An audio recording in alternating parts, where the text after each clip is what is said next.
Apparently, lahat naman ng mga bangko nag-o-offer ng mga magagandang credit cards. Depende na lang kung anong klaseng credit card ang gusto natin. Kasi some of us gusto yung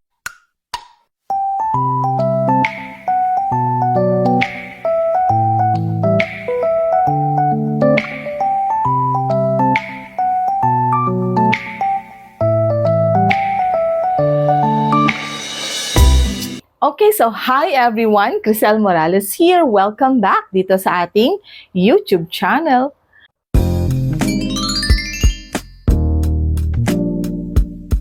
Okay, for today's content, ang pag-uusapan natin ay ang napakasikat na katanungan. Query ng karamihan dito sa ating YouTube channel, ang tanong na anong bangko ang nag-o-offer ng best credit cards. Alright, so without further ado, let us proceed.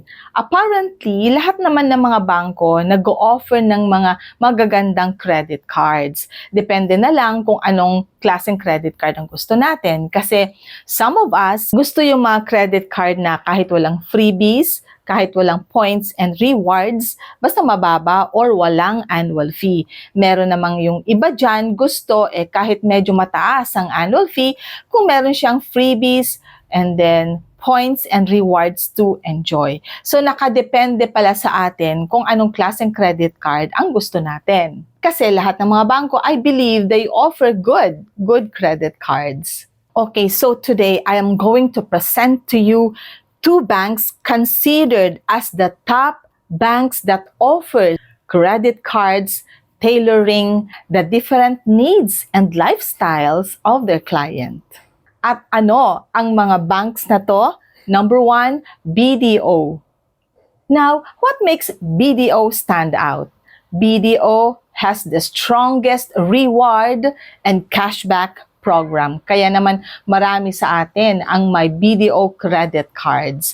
And as you can see sa mga counters, sa mga cashiers in malls and in different restaurants, meron silang logo ng BDO promoting the different programs of the bank or the credit card. They also have broad card variety. So, iba-ibang credit cards that meets the lifestyle and the needs of the client. And of course, global network. Ang credit cards nila, like any other credit cards, accepted worldwide. And eto pa, frequent promotions and installment offers. Cashback, di ba? O kaya yung buy now, pay later. Cash now, pay later. Tama ba ako? Correct me if I'm wrong. Alright, so ang dami-dami nilang programs and they are very consistent. And eto, they have 0% installment programs, but you have to be alert, stay alert to catch them. So kailangan lang you have to be very, very active, okay, sa mga social medias and sa mga announcements ni BDO to be able to catch this kind of promotion. And now, here we go. How about yung question na, anong credit card ang may zero annual fee for life? Ang sagot dyan, walang credit cards ang BDO kung saan nag-o-offer ng zero annual fee for life. Ang siste ng BDO is that you have to meet a threshold or you have to meet a spending requirement to be able to avail the zero annual fee for life. So, depende na yon kung ano yung i-offer ni BDO. Like, you have to spend 50,000 or more than that. So, ganon ang system ng BDO. Pero kung ang tinatanong ninyo is, meron bang credit card that offers a zero annual fee? Wala hong credit card ang BDO na nag-o-offer ng zero annual fee for life.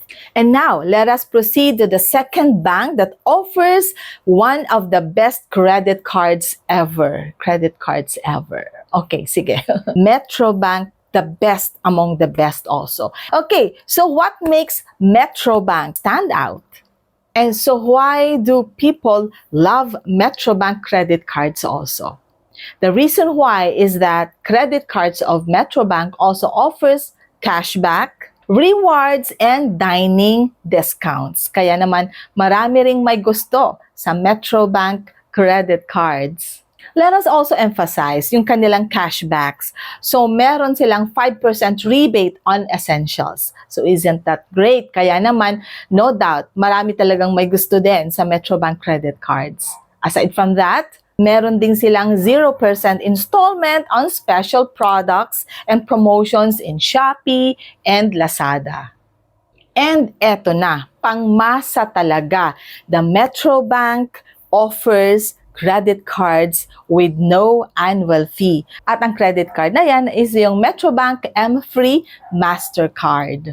So eto yung credit card ng Metrobank na walang annual fee. So eto naman yung difference ni Metrobank at saka ni BDO. Si BDO kasi wala siyang credit cards na nag-offer ng zero annual fee.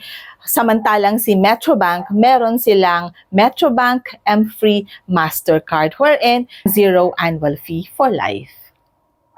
Ang dalawang bangko na to, considering yung mga credit cards nila, maraming iba't ibang features na hindi ko na kailangan i-discuss because I believe hindi ito in-depth review. It's just a matter of discussing with you two banks na nag-offer ng magagandang credit cards. And I'm sure I was able to present to you two banks na nag-offer naman talaga ng magagandang credit cards.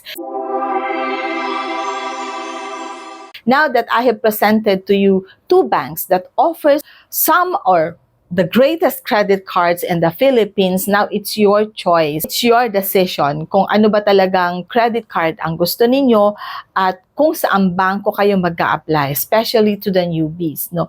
Napaka-importante na magkaroon tayo ng insights, na magkaroon tayo ng ideas para hindi tayo yung sugod ng sugod lang. Kasi marami ng subscribers ang nag-open up sa akin, especially in their comments and also in their messages sa Facebook, na nagkamali sila in applying for a credit card.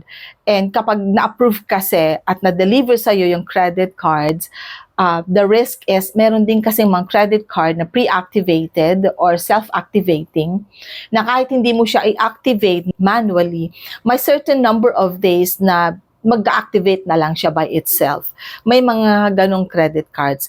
At kahit kung akala natin hindi naman activated, but then again, biglang may darating na SOA sa'yo or statement of account, and then to your surprise, meron ka nang babayaran kasi nga, yung palang annual fee, yung binabayaran mo na. And you will be wondering and asking why meron akong babayaran kasi hindi ko naman siya inactivate. Well, maybe it's because you have chosen the credit card na self-activated or pre-activated credit card. Kaya napaka-importante, newbies sa credit card, dun sa mga may interest to apply for a credit card, kailangan pag-aralan nating mabuti.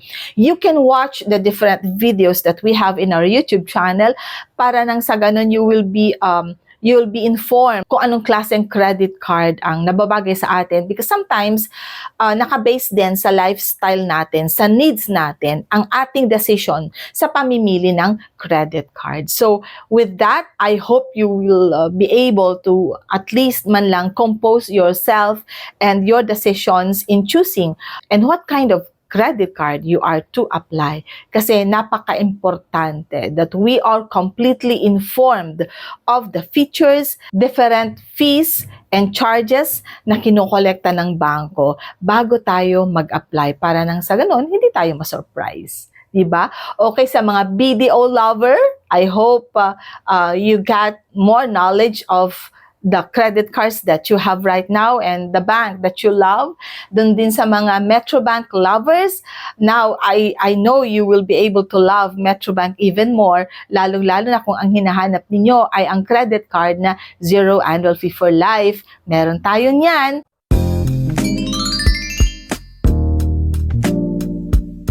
Alright, so there you go. Natapos na tayo sa very, very short na video natin or content natin for today. And thank you so much for continually watching our videos, for subscribing. And sa mga hindi pa po nag-subscribe sa ating YouTube channel, sana makapag-subscribe kayo and always tap the notification bell so that you'll always be notified kapag mayroon tayong bagong videos. Maraming salamat. And remember, kahit marami tayong pagsubok sa buhay, life is beautiful because God is so good. Bye everyone!